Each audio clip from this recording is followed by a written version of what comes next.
আচ্ছা, নমস্কার। মিক্সড মিডিয়ায় তোমাদের প্রত্যেককে স্বাগত। আজকে এই ভিডিওটা অত্যন্ত গুরুত্বপূর্ণ হবে তোমাদের প্রত্যেকের জন্য, যারা নার্সিং অ্যাসপিরেন্ট আছো বা চাকরি প্রার্থী বা অলরেডি চাকরি করো। তোমাদের প্রত্যেকের জন্য যেমন গুরুত্বপূর্ণ, পাশাপাশি কন্ট্রাকচুয়াল বেসিসে তোমাদের যারা তোমরা কর্মরত, তোমাদের জন্য কিন্তু সুপ্রিম কোর্টের একটা গুরুত্বপূর্ণ বা ঐতিহাসিক একটা রায় ১৬ই এপ্রিল ২০২৬-এ কিন্তু দেয়া হয়েছে। এবং কি সেই রায়, তাই সেই রায়ের প্রভাব কি হতে পারে, পাশাপাশি আগামী ৪ঠা মে আমাদের রাজ্যের নির্বাচনের ফলাফল ঘোষণা। তো এই ৪ঠা মের দিকে যেমন সকলে তাকিয়ে রয়েছে যে পরিবর্তন না প্রত্যাবর্তন। তো এর ফলে যে অনগোয়িং রিক্রুটমেন্ট প্রসেস বা ভবিষ্যতে যে নিয়োগগুলো হবে, সে স্বাস্থ্যক্ষেত্রে ডব্লিউবিএইচআরবি স্টাফ নার্স গ্রেড 2 হোক বা অন্যান্য ডিপার্টমেন্টের ক্ষেত্রে, সেগুলোর উপর কী ধরনের প্রভাব আসবে বা পরিবর্তন আসবে, সমস্ত কিছু নিয়েই আজকের আলোচনা। ফার্স্ট টাইম যদি থাকো অবশ্যই সাবস্ক্রাইব করবে, ভিডিওটা প্রচুর পরিমাণে শেয়ার করবে। এবং আমি বলবো, তোমরা যারা সিএইচও অ্যাপ্লাই করেছো বা বিভিন্ন জেলার ক্ষেত্রে সিএইচও যারা কর্মরত অলরেডি, বা বিভিন্ন জেলার ক্ষেত্রে যাদের এখনও পর্যন্ত ইন্টারভিউ বা এক্সাম বলো বা রেজাল্ট পাবলিশড হয়নি, তাদের ক্ষেত্রে কি হবে, সকলেই কিন্তু সেই বিষয়গুলো নিয়ে একটু উদ্বিগ্ন আছো। তো যাই হোক, বিষয়গুলো আমি একটু ডিটেলস তোমাদের সামনে আলোচনা করব। সেই সাথে সুপ্রিম কোর্টের ঐতিহাসিক যে রায়টা, সেই রায়টা নিয়েও আমি একটু জাস্ট বিশ্লেষণ করব। ওকে, তো দেখো, প্রথমেই বলি, আমাদের যে নির্বাচন, পশ্চিমবঙ্গের বিধানসভা নির্বাচন, সেটার যে ফলাফল ঘোষণা, সেটা মে মাসের 4 তারিখে। তো তোমরা অনেকেই ভাবছো, যারা নার্সিং অ্যাসপিরেন্ট আছো, যে এই সিএইচও এতগুলো ডিস্ট্রিক্টের রেজাল্ট কবে পাবলিশড হবে, বা পরবর্তী যে প্রসিডিওরগুলো কবে হবে, বা অনেকের ক্ষেত্রে গ্রেড 2 ক্ষেত্রে পুলিশ ভেরিফিকেশান 30 দিন পেরিয়ে গেলেও হচ্ছে না। তো এগুলোর কি প্রভাব পড়বে, এবং নিয়োগ পদ্ধতি বা ডব্লিউবিএইচআরবি স্টাফ নার্স নিয়োগ আদৌ কবে হবে বা কত পরিমাণ হতে পারে। দেখো, এক্ষেত্রে বলে রাখি, সরকার পরিবর্তন যদি হয়, তাহলে সব নিয়োগ পদ্ধতির উপর বা নিয়োগ প্রক্রিয়ার উপর প্রভাব পড়তে বাধ্য। এটা কিন্তু সকলেরই কম বেশি জানা আছে। কেন?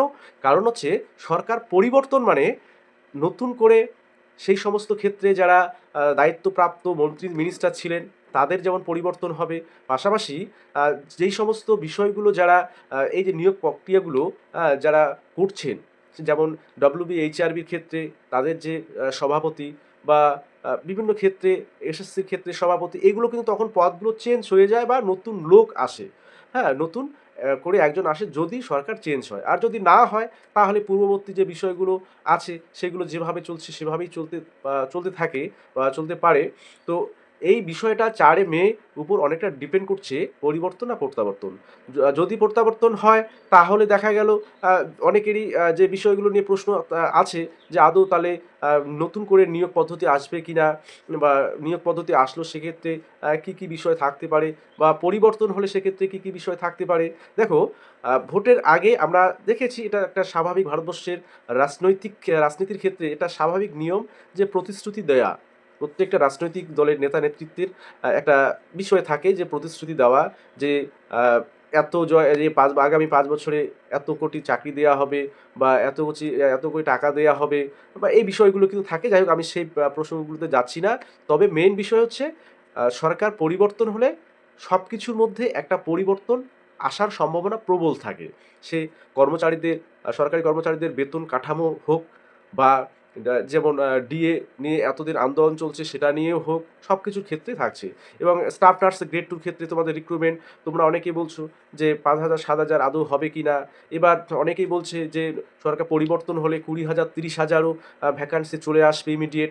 তো সেটা সময়ে বলবে, কারণ প্রতিশ্রুতি দেওয়া আর প্রতিশ্রুতি পালন করার মধ্যে একটা আকাশ জমিন পার্থক্য থাকে। যাই হোক, সে বিতর্কের মধ্যে যাচ্ছি না। আমি তোমাদের একটা সুপ্রিম কোর্টের যে ঐতিহাসিক যে রায়টা, যেটা 2026-এ 16 এপ্রিল দেওয়া হয়েছিল, অ্যাকচুয়ালি এই যে ভার্ডিক্টটা, সেটা আছে Madan Singh and others versus state of Haryana. তো এই স্টেট অফ হরিয়ানার এই যে কেসটা, এই কেসটাতে সুপ্রিম কোর্ট যেটা রায় দিয়েছেন, যে কন্ট্রাকচুয়াল কর্মী তোমরা যারা আছো, যেমন সিএইচও পোস্টে অনেকে কর্মরত ওয়েস্ট বেঙ্গলে আছো, বা ওয়েস্ট বেঙ্গলের অন্যান্য ডিপার্টমেন্টে কন্ট্রাকচুয়াল বা অ্যাডহক এমপ্লয়ি আমরা যেগুলোকে বলে থাকি, সে তাদের সংখ্যাটা কিন্তু অনেক বেশি। তোমরা দেখবে বর্তমান সময়ে যে কোনো ক্ষেত্রে, যেমন national health mission, national urban health mission, বা গভর্নমেন্টের বিভিন্ন স্কিমের ক্ষেত্রে কিন্তু প্রচুর সংখ্যক কন্ট্রাকচুয়াল এমপ্লয়ি নেওয়া হচ্ছে। তো সেগুলোর ভবিষ্যৎ কি হবে, সুপ্রিম কোর্টের এই রায়ের রেসপেক্টে তাদের উপর কি প্রভাব পড়বে, তো সেগুলো নিয়ে কিন্তু একটা গুরুত্বপূর্ণ অবজারভেশন এবং ভার্ডিক্ট সুপ্রিম কোর্ট কিন্তু দিয়েছে।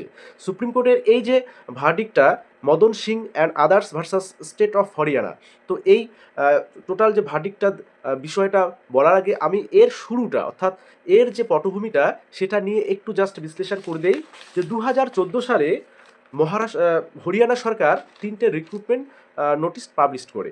একটা হচ্ছে 16 জুন 2014 সালে গ্রুপ বির, 18 June 2014 group C and D, আর 7 জুলাই 2014 এই 3টা নোটিফিকেশান জারি করে তারা কিন্তু কন্ট্রাকচুয়াল বেসিসে তারা বিভিন্ন ক্ষেত্রে কর্মী নিয়োগ করছে বা করেছিল। আচ্ছা, পরবর্তীতে এই 3টে যে নোটিফিকেশান, এই 3টের অ্যাগেনস্টে হাইকোর্টে মামলা হয় যে এই 3টে রিক্রুটমেন্ট টোটালি অবৈধ। এবার হাইকোর্টের কি পর্যবেক্ষণ, সেক্ষেত্রে হাইকোর্টের পর্যবেক্ষণ জানার আগে আমাদের আর একটা বিষয় জানতে হবে যে একটা উমাদেবীর কেস ছিল, যে state of Karnataka versus Umadevi. সেই উমাদেবীর কেসটা কেন এখানে গুরুত্বপূর্ণ হয়ে দাঁড়াচ্ছে, কারণ উমাদেবীর কেসে বলা ছিল যে ভার্ডিক্টটা ছিল, সেটা ছিল public employment must follow proper selection process, advertisement, exam, interview আর মেরিট লিস্ট এটসেট্রা এগুলো থাকতে হবে। অর্থাৎ পাবলিক এমপ্লয়মেন্টের ক্ষেত্রে সে কন্ট্রাকচুয়াল হোক বা আদার্স যে কোনো রিক্রুটমেন্টের প্রসেসে হোক না কেন, তার একটা সঠিক গাইডলাইন, অর্থাৎ সেক্ষেত্রে অ্যাডভার্টাইজমেন্ট বা রিটেন হোক বা ইন্টারভিউ হোক, মেরিট লিস্ট হোক, এগুলো বিষয় একটা থাকতে হবে। এটা কিন্তু উমাদেবীর কেসটাতে স্পষ্ট উল্লেখ ছিল, অথবা উমাদেবীর কেজের যে ভার্ডিকে। আচ্ছা, এরপরে appointment made on contractual basis আর টেম্পোরারি ইন নেচার, সেই কেজে ছিল যে যাদেরকে কন্ট্রাকচুয়ালে নিয়োগ করা হচ্ছে বা সেগুলো কিন্তু টেম্পোরারি ইন নেচার, সেগুলো হচ্ছে সাময়িকভাবে তাদেরকে নেওয়া হয়, কোথাও চুক্তিভিত্তিক যে 5 বছরের পর 5 বছরের জন্য নেওয়া হচ্ছে, এগুলো কিন্তু টেম্পোরারি বেসিস। আচ্ছা, এবার বলছে length of service does not create a legal right to be রেগুলারাইজড।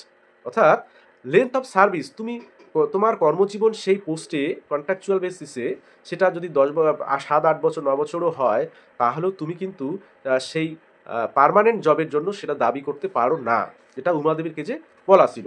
আচ্ছা, granting regularization would violate the right of others, যদি এই যে কন্ট্রাকচুয়াল জবগুলোকে পার্মানেন্ট করে দেওয়া হয়, তাহলে কিছু কি ভায়োলেট করবে, যে আর্টিকেল 14 আর 16 সেটা কিন্তু ভায়োলেট করে যাবে, অর্থাৎ অন্যদের ক্ষেত্রে সেই সুযোগটা তারা পাচ্ছে না। তো সেক্ষেত্রে আর্টিকেল 14 বা 16 ভায়োলেশনের একটা বিষয় সেখানে উঠে আসে, অর্থাৎ তারা ইকুয়াল অপরচুনিটি পাবে না।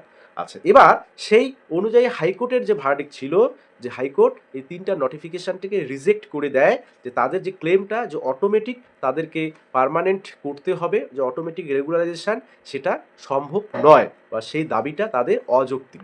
ওকে। আচ্ছা, এবার contract employee can not demand permanent status.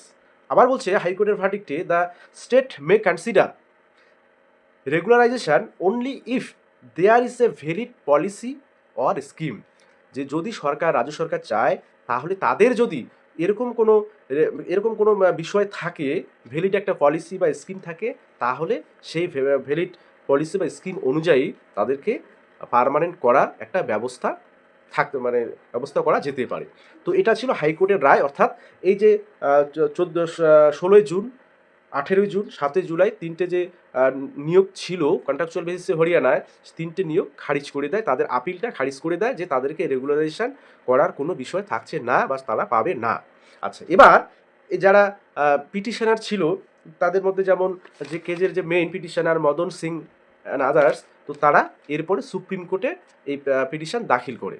তো সুপ্রিম কোর্টের 16 এপ্রিল 2026 যে পর্যবেক্ষণ এবং তাদের যে ভার্ডিক্ট, তারা কি বলেছিল, যে সুপ্রিম কোর্টে মেনলি বিষয়টা ছিল যে তাদের রেগুলারাইজেশন, অর্থাৎ কন্ট্রাকচুয়াল কর্মী বা অ্যাডহক এমপ্লয়ি, তাদের ক্ষেত্রে কেন তারা এতদিন জব করার পরেও তাদেরকে টার্মিনেশন করা, সেটা আদৌ ঠিক হবে কি না, আর্টিকেল 14-16 ভায়োলেশন সেখানে আসছে কি না, বা তাদেরকে কেন পার্মানেন্ট করা হবে না, সেই বিষয়গুলো নিয়ে অনেক দিন ধরে শুনানি চলার পরে সুপ্রিম কোর্ট যে সিদ্ধান্তে আসেন, সুপ্রিম কোর্টের মহামান্য সুপ্রিম কোর্টের ডিভিশন বেঞ্চ যে শুনানিতে ফাইনাল যে ভার্ডিকে যেটা দেয়, সেটা হচ্ছে 16 এপ্রিল তাদের যে ভার্ডিক্টটা মূল বিষয়টা বলি, 16 জুন 18 জুন 2014 যে নোটিফিকেশন দুটো পাবলিশড হয়েছিল তাদেরকে তারা ভ্যালিড হিসাবে আখ্যায়িত করেন, অর্থাৎ তারা রেগুলারাইজড, মানে তাদেরকে রেগুলারাইজেশন দেওয়ার পক্ষে রায় দেন মহামান্য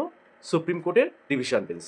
ঠিক আছে, তাহলে তারা এই দুটো, অর্থাৎ কেন তারা এদেরকে ভ্যালিড বলছে, কারণ এদের ক্ষেত্রে যে উমাদেবীর যে কেসটা ছিল, উমাদেবীর কেসের যে ভার্ডিক্টটা ছিল যে প্রপার অ্যাডভার্টাইজমেন্ট থেকে শুরু করে তাদেরকে সিলেকশন প্রসেসটা প্রপার ছিল, এই জন্য 16 জুন এবং 18 জুনের 2014 যে নোটিফিকেশান বা রিক্রুটমেন্ট সেটাকে তারা ভ্যালিড বলে মনে করেন এবং তাদের যে রেগুলারাইজড করার একটা বিষয় বা পারমিশন তারা দেন। তাহলে সেক্ষেত্রে তাদের একটা জয় আসলো। কিন্তু 7 জুলাই 2014 যে বিষয়টা এসেছিল রিক্রুটমেন্টের বিষয়টা, সেটা কিন্তু পুরোপুরি ইনভ্যালিড হিসাবে সুপ্রিম কোর্ট ঘোষণা করে যে এই ক্ষেত্রে কোনো যে process, selection process, proper selection process maintain করা হয়নি। তো সেক্ষেত্রে তাদেরকে রেগুলারাইজ দেওয়া বা রেগুলারাইজেশন করার কোনো যৌক্তিকতা নেই সেখানে, অর্থাৎ সেই 7 জুলাই 2024 যে বিষয়টা, সিলেকশন প্রসেসটা বা সিলেকশনটা তাদেরকে কিন্তু খারিজ করে দেয়। তাহলে দুটো বিষয় 16 জুন এবং 18 জুন। এবার আমি কেন এই কথাটা বললাম যে আমাদের ওয়েস্ট বেঙ্গলে এরকম অনেক কন্ট্রাকচুয়াল বেসিস, যেমন আমাদের হেলথ ডিপার্টমেন্টে প্রচুর কন্ট্রাকচুয়াল বেসিসে কিন্তু লোক নেওয়া হয়েছে অলরেডি বা হচ্ছে এখনও সিএইচওর ক্ষেত্রে। সিএইচওতে প্রায় যদি সেটা আপ টু ডেট আমরা হিসাবটা দেখি তাহলে 11,000 সামথিং প্রায় সিএইচও কর্মরত কন্ট্রাকচুয়াল বেসিসে ন্যাশনাল হেলথ মিশন বা আরবান মিশন বা 15th ফিনান্স কমিশনের আন্ডারে আছে এবং অনেক স্টাফ নার্স রয়েছে এর ক্ষেত্রে কন্ট্রাকচুয়াল বেসিসে। তো প্রায় অন্যান্য ডিপার্টমেন্টে মিলে প্রায় কিন্তু যেটা 2016 হিসেব বা আমরা যদি আপ টু ডেট 2026 হিসেব ধরি তাহলে প্রায় সেখানে 5 থেকে 6 লাখ ক্যান্ডিডেট বা কর্মচারী আছে যারা কন্ট্রাকচুয়াল বেসিসে বিভিন্ন ডিপার্টমেন্টে তারা কাজ করছেন। তো এই ভার্ডিক্টের প্রভাব কিন্তু তাদের উপর পড়বে যদি তাদের ক্ষেত্রে প্রপার কোনো সিলেকশন প্রসেস না থাকে, তাহলে তাদের সেগুলোতে তারা যেমন রেগুলারাইজেশন পাচ্ছে না এবং সেগুলোকে তারা সরকার ইচ্ছে করলে যখন মানে যে কোনো মুহূর্তে তাদেরকে বাতিল করার ক্ষমতা কিন্তু তারা পাচ্ছে। তো সেক্ষেত্রে জব সিকিউরিটির ক্ষেত্রে একটা কিন্তু বিরাট বাধার সম্মুখীন তারা হতে মানে হতে পারেন। তো এই বিষয়টা কিন্তু গভীর একটা উদ্বেগের বিষয় এবং অন্যান্য ক্ষেত্রে যে আমরা জানি যে বেশিরভাগ ক্ষেত্রে কন্ট্রাকচুয়ালি যেগুলো নিয়োগ পদ্ধতি হয় সেক্ষেত্রে অনেক ক্ষেত্রে আমরা অনেক ধরনের বিষয় দেখি যে প্রপার গাইডলাইন মেনে হয় না। তো তাদের সেগুলোর ক্ষেত্রে কিন্তু একটা বাধার সম্মুখীন হতে পারে। এবারে আসছি তোমাদের অন্যান্য যে ভোটের 4ই মে যে রেজাল্ট, তার পরিপ্রেক্ষিতে পরবর্তী রিক্রুটমেন্ট প্রসেসগুলো যেগুলো দেখো, এই যে সিএইচও রিক্রুটমেন্টগুলো বিভিন্ন ডিস্ট্রিক্টের আছে, তোমরা অনেকেই কমেন্ট বক্সে কমেন্ট করছো যে 4 মে মানে রেজাল্ট না পাওয়ার পরে অনেক জেলার ক্ষেত্রে এই যে রেজাল্ট পাবলিকেশানটা অনেকে আসতে চাইছে না। সম্ভবত এই বিষয়গুলো কিন্তু দেখা যাচ্ছে, কারণ আদৌ যে বর্তমান সরকার যারা আছে তারা তো প্রত্যাবর্তন হবে না পরিবর্তন হবে, এই বিষয়গুলোর উপর অনেকটা কিন্তু নির্ভর করছে এই যে রিক্রুটমেন্ট প্রসেসগুলো অনগোয়িং যেগুলো আছে সেগুলো, এবং পরবর্তীতে কি হবে, কবে স্টাফ নার্স রিক্রুটমেন্ট হবে WBHRBর, সেটাও কিন্তু রেজাল্টের পরে নতুন সরকার যদি গঠন হয়, সেটা পরিবর্তন হোক বা প্রত্যাবর্তন হোক, তারপরেই কিন্তু বিষয়টা বোঝা যাবে যে আদতে কি হতে চলেছে। সরকার পরিবর্তন বা প্রত্যাবর্তন যেটাই হোক না কেন, যে এই সাধারণ চাকরি প্রার্থীদের ভবিষ্যৎ কি হবে। ওকে, তো তবুও আমাদের প্রত্যেকেই কিন্তু জোর কদমে খাটতে হবে। সে বিভিন্ন এক্সাম যেমন আছে RRB, নর্থসেক থেকে শুরু করে পাবলিক সার্ভিস কমিশনে অর্থাৎ ওয়েস্ট বেঙ্গল পাবলিক সার্ভিস কমিশনের নতুন একটা নোটিফিকেশান গতকাল থেকেই অনলাইন অ্যাপ্লিকেশান শুরু হয়েছে, এগুলো কিন্তু তোমরা অ্যাপ্লাই করতে পারো। গ্র্যাজুয়েট লেভেলের খুব ভালো যাকে বলে এক্সাম এবং খুব ভালো চাকরি। তো অবশ্যই সব কিছু একটু নজর রাখতে হবে। আর 4ই মে পরেই বিষয়গুলো নিয়ে আলোচনা হবে যে কবে এই নতুন নিয়োগ পদ্ধতি আসতে চলেছে বা বর্তমান নিয়োগগুলো কি ভবিষ্যৎ। ওকে, সবাই ভালো থাকবে এবং সুস্থ থাকবে।